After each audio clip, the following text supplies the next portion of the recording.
ഇന്നത്തെ കാലത്ത് dating apps ഒരുപാടായിട്ടുണ്ട്. സാറിന് എപ്പോഴെങ്കിലും സാറിൻ്റെ ഒരു യൂത്ത് പീരീഡിൽ ഈ ഒരു ഡേറ്റിംഗ് ആപ്പ് ഉണ്ടായിരുന്നെങ്കിൽ കുറച്ചുകൂടി നല്ലതായിരുന്നു എന്ന് എപ്പോഴെങ്കിലും തോന്നിയിട്ടുണ്ടോ? കാരണം എനിക്കൊന്ന് കണക്ട് ചെയ്യാൻ എളുപ്പമാണ് സാർ. ഇന്നിപ്പോൾ ഡേറ്റിംഗ് വ്യക്തി ജീവിതത്തിലില്ല. ഇല്ല. അതിൻ്റെ കാര്യം എന്ന് പറഞ്ഞാൽ എനിക്ക് ആളുകളെ ഇണക്കാൻ അറിയുന്ന ഒരാളാണ്.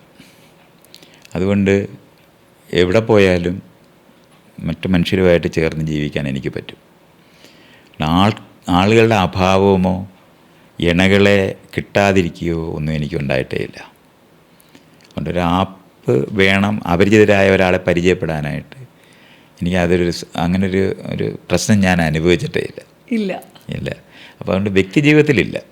അതേ സമയത്ത് ഇപ്പോൾ ആൾക്കാർക്ക് പരസ്പരം അങ്ങോട്ടും ഇങ്ങോട്ടും കാണാനോ സംസാരിക്കാനുള്ള ഇടങ്ങളില്ലാതിരിക്കുന്നവർക്ക് ഡേറ്റിംഗ് ആപ്പ് വളരെ പ്രയോജനകരമാണ്. അതുകൊണ്ട് ആദ്യത്തെ ഐസ് ബ്രേക്കിങ്ങിന് അതൊക്കെ ഉപയോഗിക്കാൻ പറ്റും. പക്ഷെ അപ്പോഴും ആ ആദ്യത്തെ സംസാരം കഴിഞ്ഞിട്ട് കുടിക്കാൻ വിളിച്ചിട്ടാണല്ലോ പിന്നെ തുടരുന്നത്. അപ്പോൾ ഞാനൊക്കെ ചെല്ലുന്ന എല്ലാ സ്ഥലത്തും ഞാനിപ്പോഴും എന്നും ട്രാവൽ ചെയ്യുന്നതാണ്. ഒരു പരിചയമില്ലാത്ത മനുഷ്യരുടെ ഇടയിലാണ് ജീവിക്കാറുള്ളത്. ഞാൻ അവരുമായിട്ടെല്ലാം ട്യൂൺ ചെയ്തിട്ടാണ് ജീവിക്കുന്നത്. നമ്മൾ ചിരിച്ചാൽ പോരെ, അപ്പോൾ തന്നെ അപ്പുറത്തിരിക്കുന്നവരിൽ ചിരിയുണ്ടാകും. അപ്പോൾ തൊട്ട് പരിചയമായി കാര്യം പറഞ്ഞു തുടങ്ങാം. ഞാനിപ്പോൾ റോഡിൻ്റെ സൈഡിൽ എനിക്ക് അറിയുന്ന കാലത്ത് പോലും നമ്മൾ എവിടെയെങ്കിലും ഇരിക്കുകയാണെങ്കിൽ ആൾക്കാരിങ്ങനെ വരുമ്പോൾ എന്താ എവിടെ ഇരിക്കുന്നതെന്ന് ചോദിച്ച ആൾ പിന്നെ എനിക്ക് ചായ മേടിച്ച് തന്നിട്ടേ പോകത്തുള്ളൂ. ഇപ്പോൾ ഇണക്കാൻ അറിയാമെന്ന് പറഞ്ഞു, മനുഷ്യരെ ഇണക്കാൻ അറിയാം. സാറിൻ്റെ തന്നെ ഫേസ്ബുക്കിലൊക്കെ നമ്മൾ I am just A human being എന്ന് മാത്രമേ ഉള്ളൂ, അല്ലാതെ ഞാനൊരു ഫിലാന്ത്രോഫിസ്റ്റാണ് ഒന്നും എഴുതിയിട്ടില്ല. സാർ അപ്പം ഇപ്പോഴും പ്രണയമുണ്ടോ എന്ന് കുട്ടികൾ അറിയാൻ ആഗ്രഹിക്കുന്നുണ്ട്. ഇപ്പോഴും പ്രണയമുള്ള ആളാണ്. ഈ മൊമെൻറ്റിലും പ്രണയം എപ്പോഴും എനിക്ക് സത്യത്തിൽ എന്നെ പ്രണയിക്കുന്നവരും ഞാൻ പ്രണയിക്കുന്നവരുമായ ആൾക്കാരുണ്ട്. എന്നെ പ്രണയിക്കുന്നവർ ധാരാളമുണ്ട്. അതുകൊണ്ട് എന്നെ സംബന്ധിച്ചിടത്തോളം അവരുടെ ഇടയിൽ നിന്ന് തിരഞ്ഞെടുക്കാനായിട്ടുള്ള ബുദ്ധിമുട്ട് മാത്രമേ ഞാൻ അനുഭവിക്കുകയുള്ളൂ. ഒരു സമയത്ത് രണ്ടുപേരെയൊക്കെ പ്രണയിക്കുമ്പോൾ പാടുവരും. അത് അങ്ങനെ പോസിബിൾ ആണോ സാർ? എല്ലാവരും പറയും ഒരു ഡിവൈൻ ലവ് എന്ന് പറയുമ്പോൾ നമുക്കത് ഒരാളോട് മാത്രമേ ഒരു ജീവിതത്തിൽ തോന്നുള്ളൂ എന്നൊക്കെ പറയാം. അതൊക്കെ പൊളിച്ചടിക്കാണ് സാർ പറയാറ്. അങ്ങനല്ല. അത് ഡിവൈൻ എന്നൊക്കെയുള്ള വാക്കുകളൊക്കെ തന്നെ ഇത് ഒരിക്കലും ഇല്ലാത്ത കാര്യങ്ങൾ പറയുന്നതിന്.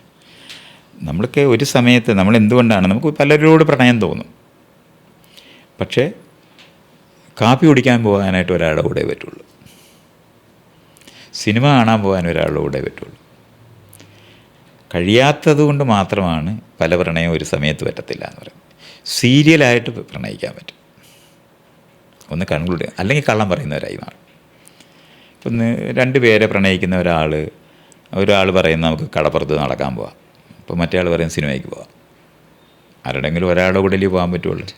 അപ്പോൾ ആ സമയത്ത് മറ്റേ ആൾ ഫോൺ വിളിക്കാൻ പറ്റുന്നിടത്താണെങ്കിൽ വിളിച്ച് ചോദിക്കുന്നുണ്ട് നിങ്ങളെവിടെയാണ് എന്ന് പറയുമ്പം ഞാൻ കടപ്പുറത്ത് മറ്റൊരാളുടെ കൂടെ നടക്കുകയാണെന്ന് പറയാൻ പറ്റത്തില്ല. അത് നമ്മൾ കള്ളം പറയുന്നിടത്തെത്തും. കള്ളം പറഞ്ഞു തുടങ്ങിക്കഴിഞ്ഞാൽ പിന്നെ അത് കള്ളം പറയുന്ന ശൃംഖല മാത്രമേ അതിനുള്ളൂ. ഇതുകൊണ്ട് ഞാൻ ആളുകൾ എന്നോട് ചോദിക്കും പലരുടെ അടുത്ത് പ്രണയം തോന്നുന്നു എന്താ വേണ്ടതെന്ന്. ഞാൻ പറയും അതിനകത്ത് ഏറ്റവും സൂട്ടബിളായിരിക്കുന്ന സെലക്ഷനാണത്. സൂട്ടബിളായിട്ട് നിങ്ങൾക്ക് കൂടുതൽ ട്യൂൺ ചെയ്യാൻ പറ്റുന്ന ആരാണെന്ന് ചോദിച്ചാൽ അവരെ ആയിട്ട് കൂട്ടുകൂടുക എന്നുള്ളതാണ്. മറ്റേത് നമ്മൾ സ്റ്റാൻഡ് ബൈ ആയിട്ട് ഒക്കെ നമ്മൾക്ക് വെക്കാൻ പറ്റും.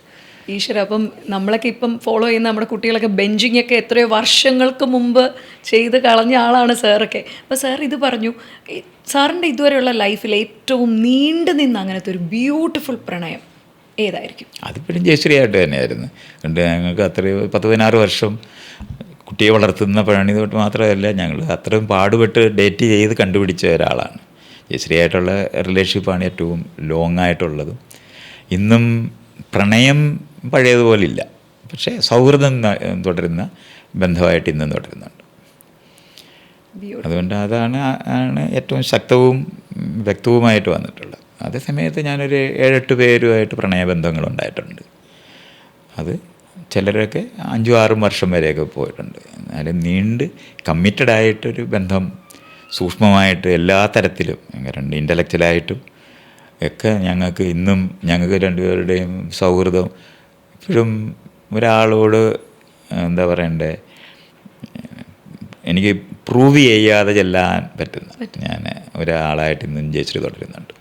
എന്നാലും ഇത്രയും 7-8 പ്രണയബന്ധങ്ങൾ വളരെ മനോഹരമായിട്ട് ഉണ്ടായിരുന്നു എന്ന് സാർ പറഞ്ഞപ്പോൾ ഇതൊക്കെ ഒരു എൻഡ് പോയിന്റിൽ എത്തുന്നത് ഏത് നിമിഷത്തിലാണ് സാർ? അല്ലെങ്കിൽ അതിനൊരു വ്യക്തമായ കാരണം അങ്ങനെ ഉണ്ടാവുമല്ലോ സാർ? പ്രത്യേകിച്ച് അങ്ങനെയല്ല, നമ്മൾ ഈ പ്രണയിക്കുന്നത് പോലെ തന്നെയാണ്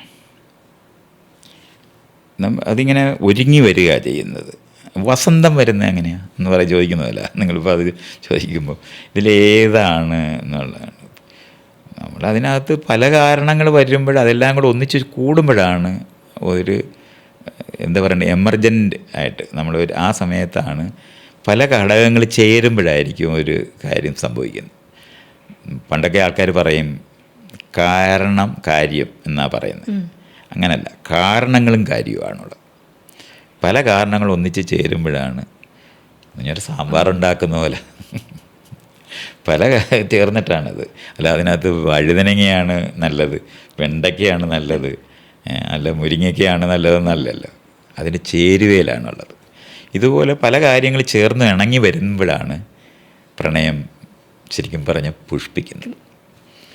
അത് കുറേ ദിവസം ഞാൻ ഒരു പൂവിൻ്റെ കാര്യമൊക്കെ എടുത്താൽ 2-3 ദിവസം അല്ലെങ്കിൽ ഒരു നൈറ്റ് മാത്രം നിന്ന് പോകുന്നതുകൊണ്ട് ഒരു കുറച്ച് നാളത്തേക്ക് അതുണ്ടാവും.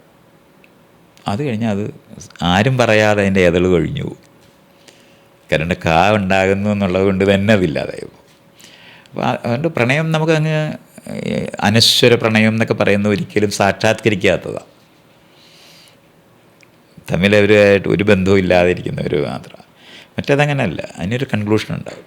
നിങ്ങൾക്ക് നല്ല വിശപ്പുണ്ട്, ആ സമയത്ത് നിങ്ങൾ ഭക്ഷണം കഴിച്ചു തുടങ്ങിയാൽ ആ വിശപ്പ് അങ്ങ് പോവും. അത് കഴിഞ്ഞിട്ട് പിന്നെ ആ ഭക്ഷണം അങ്ങനെ കഴിക്കാനാകത്തില്ല. അപ്പോൾ നമുക്ക് ചെടിപ്പാണ് പിന്നെ ഉണ്ടാകുന്നത്, കാരണം നിറഞ്ഞു പോയി എന്നുള്ളതാണ്. കുറേ ദിവസം കഴിഞ്ഞാൽ വീണ്ടും വിശക്കും, അങ്ങനെയുള്ളൂ. അപ്പം നമ്മളത് ജീവിതത്തിൻ്റെ ഭാഗമായിട്ട് മനസ്സിലാക്കേണ്ടതാണ്. ഇപ്പം ഒരുപാട് കാരണങ്ങൾ കൂടി ചേരുമ്പോഴാണ് സാറിലേക്ക് ഒരു പ്രണയം നിറയുന്നത് എന്ന് സാറ് പറഞ്ഞു.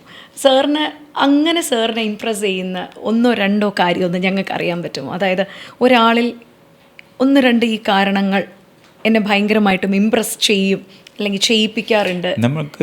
നമ്മുടെ സെൻസസാണ് നമ്മളെ ആദ്യം ആകർഷിക്കുന്നത്. ഒരാളെ ഇവർ ഈ പഠിക്കുകയൊക്കെ ചെയ്യുന്നവർ പറയും 40 സെക്കൻഡിൽ പ്രണയം ഉണ്ടായിപ്പോകുമെന്ന് പറയും. അത് നമുക്ക് താല്പര്യം ഉണരാൻ കാരണമായിരിക്കുന്ന കുറച്ച് കാര്യങ്ങൾ നമ്മൾ ആദ്യമേ തൊട്ട് ജനിതകമായിട്ടും നമുക്ക് ലഭിക്കും, സാമൂഹികമായിട്ടും വ്യക്തിഗതമായും വരും.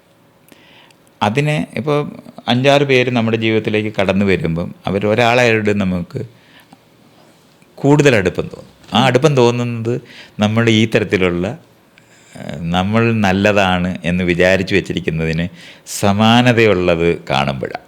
അതുകൊണ്ടാണ് കണ്ടാൽ ഉടനെ പ്രണയം ഉണ്ടാകുന്ന ഒരാളുണ്ടാവും, പക്ഷെ സംസാരിക്കുമ്പോൾ പോവും.